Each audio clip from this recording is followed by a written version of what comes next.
નમસ્તે દર્શક મિત્રો,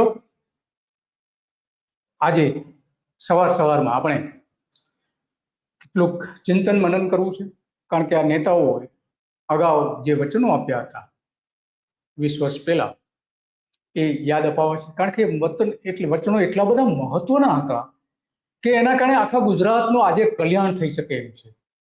ત્યારે એ સમયના મુખ્યપ્રધાન નરેન્દ્ર મોદીની સરકારે અને નરેન્દ્ર મોદીએ પોતે પત્રો પર લખ્યા હતા.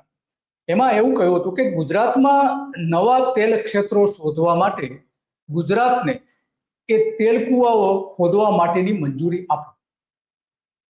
આ એટલા માટે માંગણી કરવી પડી હતી કે અત્યારે આપણે જાણીએ છીએ કે જે અમુક પ્રકારના જે મિનરલ્સ છે એ મિનરલ્સ શોધવા માટેની એની જે, કારણ કે રાષ્ટ્રીય સંપત્તિ છે, તો એના માટે કેન્દ્ર સરકાર હસ્તક એ બધી સંપત્તિઓ છે, કોલસા છે, અમુક પ્રકારના મિનરલ્સ છે અને ગેસ ઓઇલ ના જે કુવા છે એ બધા કેન્દ્ર સરકાર હસ્તક આવે છે. તો આ કુવાઓ જે છે, તેલના કુવા ગુજરાતમાંથી અંકલેશ્વર અને મહેસાણામાં તેલ નીકળે છે. અમદાવાદ શહેર જે છે, અમદાવાદ શહેર આખું શહેર તેલના ભંડારોથી નીચેની ધરતીમાં એટલું બધું ઓઇલ પડેલું છે કે ત્યાં જો સમારકામ કરવામાં આવે, સારકામ કરવામાં આવે તો ઘણું બધું તેલ ઓઇલ નીકળી શકે એમ છે, ક્રૂડ ઓઇલ.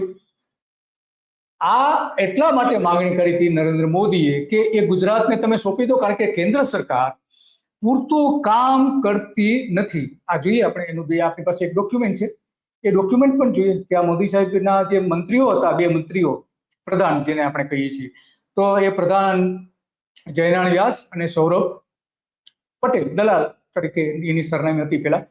તો એમાં એમણે મોદી સાહેબે સૂચના આપી હતી કે આ બંને પ્રધાનો, બંને પ્રવક્તા હતા, અને એક પ્રવક્તા હતા અને એક જે છે એ આના ઓઇલ અને એના માટે જે છે રિફાઇનરીની વિભાગ સૌરભ પટેલ સંભાળતા હતા. તો એ બંનેને સૂચના આપી હતી નરેન્દ્ર મોદી કે મનમોહન સિંહની જે સરકાર છે, કેન્દ્રની કોંગ્રેસની સરકાર, કોંગ્રેસના વડાપ્રધાન હતા, તો એના ઉપર જબરદસ્ત એટેક કરો, એટેક એવા કરો, એટલા આરોપો મૂકો કે આ જે મનમોહન સિંહ છે એ ગુજરાતને અન્યાય કરી રહ્યા છે, ગુજરાતને તેલ કુવાઓ ખોદવાની મંજૂરી આપતા નથી, અમે તેલ કુવા ખોદી શકીએ એમ છીએ. આ બધી જ વાત કરી હતી. આ એનો ડોક્યુમેન્ટ છે. ત્યારે પત્રકારોને આ જયનારાયણ વ્યાસે અને સૌરભ દલાલે આપી હતી, અને ત્યારે હું પણ હાજર હતો અને મને પણ આપવામાં આવી હતી. તો આ આપણે જોઈ શકીએ છીએ કે એમાં સ્પષ્ટપણે કહેવામાં આવ્યું છે કે આ જે તેલ કુવાની વાત આવે છે એની આમાં સ્પષ્ટપણે આપણે જોઈ શકીએ છીએ. તો આ ઘણી બધી બાબતો ત્યારે ચર્ચામાં હતી, કારણ કે સરકારની માંગણી હતી.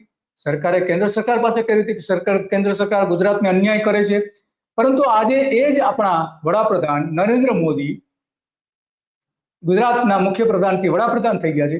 તો આપણે આ જોઈ શકીએ છીએ છેલ્લા ફકરામાં જે કાળા અક્ષરે આપણે જોઈ શકીએ છીએ કે ગુજરાત સરકાર હજુ પણ આગ્રહપૂર્વક, એટલે એ સમય 2008ના સમયે આ રિલીઝ કરી હતી, પરંતુ એની પહેલા થોડા વર્ષો પહેલા નરેન્દ્ર મોદી એક પત્ર પણ લખ્યો હતો, એનો ઉલ્લેખ પણ આમાં આવે છે. તો આગ્રહપૂર્વક કેન્દ્રના વડાપ્રધાનને પુનઃ અનુરોધ કરે છે, એટલે આની પહેલા એને રજૂઆતો કરી હતી કે પેટ્રોલિયમ ઉર્જા ક્ષેત્રે ભારતને સ્વાવલંબી બનાવવાની દિશામાં લઈ જવા માટે યુપીએ સરકાર, કોંગ્રેસની સરકાર અવરોધક માનસિકતા ત્યજીને, એટલે કે ગુજરાતને અવરોધ ઉભો કરી રહ્યા છે એવું એમનું કહેવાનું નીકળે. માનસિકતા ત્યજી દઈને ગેસ, ક્રૂડ તેલના સંશોધનના ક્ષેત્રો કેન્દ્ર હસ્તક નહીં પરંતુ ન રાખતા, પરંતુ ગુજરાત જેવા સક્ષમ પુરવાર થયેલા રાજ્યો માટે મુક્ત કરીને એને સોંપવામાં આવે, એ રાષ્ટ્રહિતમાં છે. આવું મોદી સાહેબે કહ્યું હતું. બોલો લો.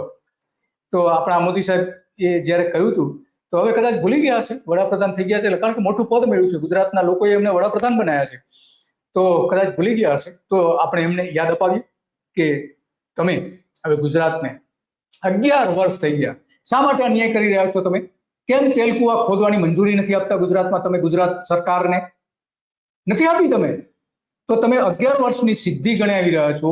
તો આ સૌથી મોટું કામ કરવાનું હતું તમે, કારણ કે તમે પોતે, તમારી પોતાની નીતિ હતી કે રાજ્ય હસ્તક આ હોવું જોઈએ, તો તમે ન કર્યું. તમારા સમયમાં જે સુરેન્દ્રનગરમાં જે કોલસો નીકળે છે, અત્યારે કોલસો નીકળે છે જમીનની અંદર 150 ફૂટથી લઈને 250 ફૂટ સુધી જ્યારે ખોદવામાં આવે એના કુવાઓ બનાવવામાં આવે તો એ 150 ફૂટના અંદરમાંથી કોલસો એટલો કિંમતી કોલસો નીકળે છે. તો એ ખરેખર કોલસો જે કેન્દ્ર સરકાર હસ્તક આવે, પરંતુ આની ક્વોલિટી નબળી બતાવી દીધી એ સરકાર, ભારતીય જનતા પાર્ટીની સરકારે, કે આ જે કોલસો સુરેન્દ્રનગરમાં છે એની ગુણવત્તા નબળી છે, એટલે કે રાજ્ય સરકાર હસ્તક રહેશે. તો આજે પરિસ્થિતિ શું છે? અહીંયા 1200 જેટલી ખાણો બનાવવામાં આવી, 1200 જેટલી ખાણ, અને ખાણ માફિયાઓ લગભગ 40 થી 45 જેટલા ખાણ માફિયાઓ છે. એ ખાણ માફિયાઓએ આ બધા તેલ કુવા ખોદી કાઢ્યા, કોલસા માટેના કુવા ખોદી કાઢ્યા, અને એમાંથી 10,000 કરોડ રૂપિયાનો કોલસાનો સૌથી મોટું કૌભાંડ કરવામાં આવ્યું છે. કોલસો ત્યાંથી ઉઠાવી લેવામાં આવ્યો છે. તો કોલસો તમારી પાસે શું કર્યું સરકારે? કેમ એના કોન્ટ્રાક્ટ એના આપેલા છે, કેટલાક લીઝ આપેલી છે, પણ કેટલી? ગણી ગાંઠી થોડી. એ લીઝના બાને આ જે કોલ માફિયાઓ છે, જે ભારતીય જનતા પાર્ટીના નેતાઓ સાથે જોડાયેલા છે, અને એનો એક એજન્ટ છે, આ એજન્ટ બધા સાથે તાલમેલ કરીને જે રાજકીય નેતાઓ છે ત્યાં સુધી હપ્તા પહોંચાડવાનું કામ કરે છે. તો તમારે જે ગુજરાતમાં તેલ કુવા બનાવાતા, તો આવું જ કરવા માંગતા હતા તમે? શું કરવા માંગતા હતા? કારણ કે એના માટેનું આપણી પાસે મોટું ઉદાહરણ છે. તમે જે કર્યું હતું, ગુજરાતના તેલ કુવા ખોદવા માટેનું કામ કર્યું હતું, કે ગુજરાતની બહાર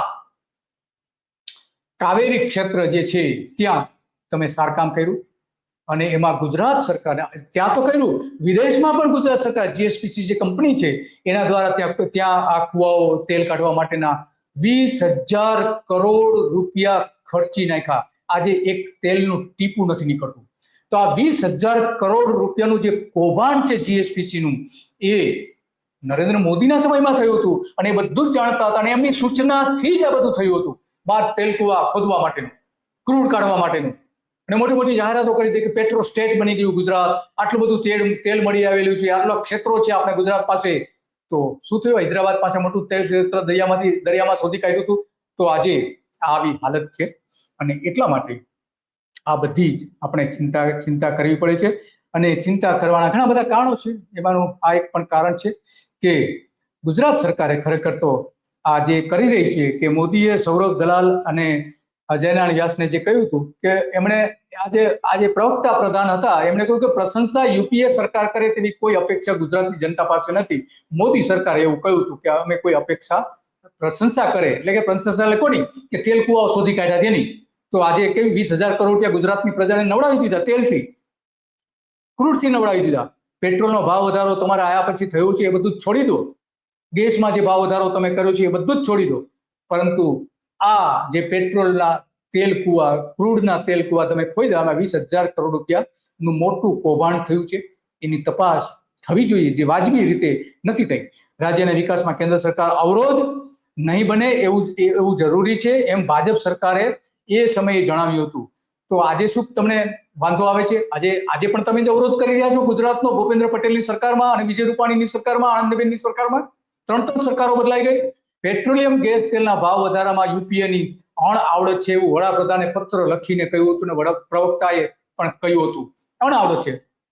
તો તમારી આ તે એ જ સાબિત થયું કે તમારી પોતાની પણ, નરેન્દ્ર મોદીની પોતાની અણઆવડત છે એવું સાબિત થઈ ગયું છે. જે આરોપ મૂકવામાં આવ્યા હતા ત્યારે યુપીએ સરકારની ટૂંકી દ્રષ્ટિ, તો તમારી લાંબી દ્રષ્ટિ કેમ હજુ થતી નથી?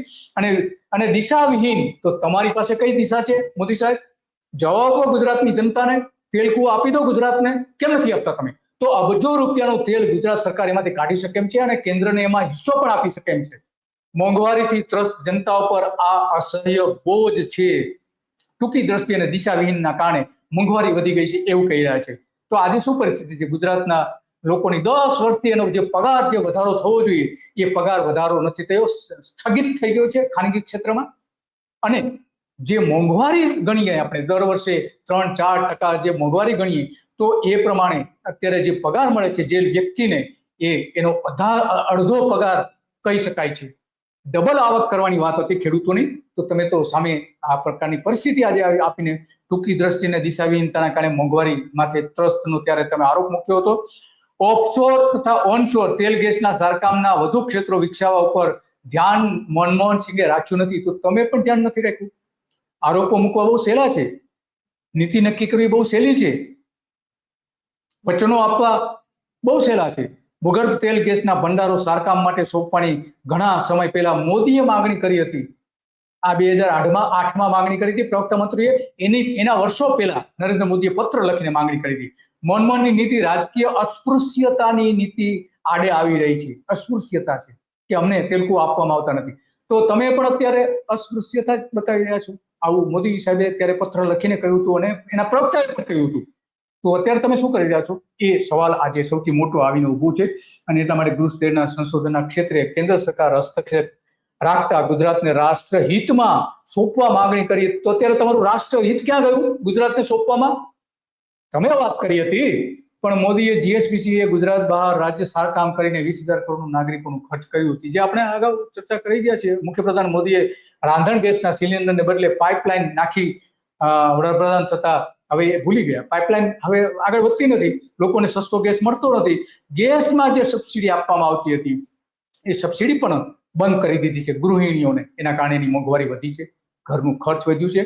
સબસિડી મેળવવાનો અધિકાર હતો મનમોહન સિંહની સરકારમાં, એ નરેન્દ્ર મોદીએ 11 વર્ષમાં ખેંચી લીધો છે. હવે સબસિડી જમા થાય છે તો કેટલી 100-200 રૂપિયા, ત્યારે 50% સબસિડી મળતી હતી. તો હા, તમે જે વાત કરી રહ્યા હતા છે, અને એટલા માટે તમને યાદ અપાવવું જરૂરી છે કે તમે જે વચન આપ્યું હતું, તમે જે પત્રો લખ્યા હતા, તમે જે માંગણી કરી હતી, તો આજે તો તમે 11 વર્ષથી નરેન્દ્ર મોદી પાસે સત્તાઓ છે, વડાપ્રધાન છે. 11 વર્ષની ઉજવણી રંગે ચંગે દરેક જિલ્લાઓમાં કરવામાં આવી છે. ભારતીય જનતા પાર્ટીએ પત્રકાર પરિષદ કરી છે અને 2 જગ્યાએ તો ભારતીય જનતા પાર્ટીને ત્યાંથી ભાગવું પડ્યું હતું જે પત્રકારોએ પ્રશ્ન પૂછ્યો તેના કારણે. તો આ પ્રશ્ન એટલા માટે નરેન્દ્ર મોદીને, સૌરભ પટેલને અને જયનારાયણ વ્યાસને આપણે પૂછી રહ્યા છીએ કે તમે ગુજરાતની જનતાને જે કહ્યું હતું તો આજે એની સામે અવાજ ઉઠાવો. ભૂપેન્દ્ર પટેલને કહો કે તેલકુવા સોંપી દે ગુજરાતને, પણ એ હિંમત નથી ભૂપેન્દ્ર પટેલમાં કે નથી સૌરભ પટેલમાં. તો આ વાત હતી આજે, અને એટલા માટે આ વાત કરવી જરૂરી છે. તમે અમારી યુટ્યુબ ચેનલ જે છે ધ ગુજરાત રિપોર્ટ, એને સબસ્ક્રાઇબ ચોક્કસ કરો. અને આ વિગતો જો તમને ગુજરાત હિતમાં, રાષ્ટ્ર હિતમાં સારી લાગતી હોય તો તમે ફોરવર્ડ કરો. અને રોજ સવારે આ કાર્યક્રમ અમે કાલચક્ર કરીએ છીએ, અને કાલચક્રમાં આવા જ પ્રજાને આપેલા વચનો, ઉચ્ચારેલી બાબતો અમે દર્શકોને જણાવીએ છીએ કે આપણા નેતાઓએ શું કર્યું હતું ને શું કહ્યું હતું, અને એની પાસેથી જવાબ પણ માંગીએ છીએ. તો આ વાત હતી આજે, અને આટલી જ વિગતો હતી. અને તમે રોજ સવારે આ કાર્યક્રમ જુઓ, સવારે 9 વાગે. નમસ્તે.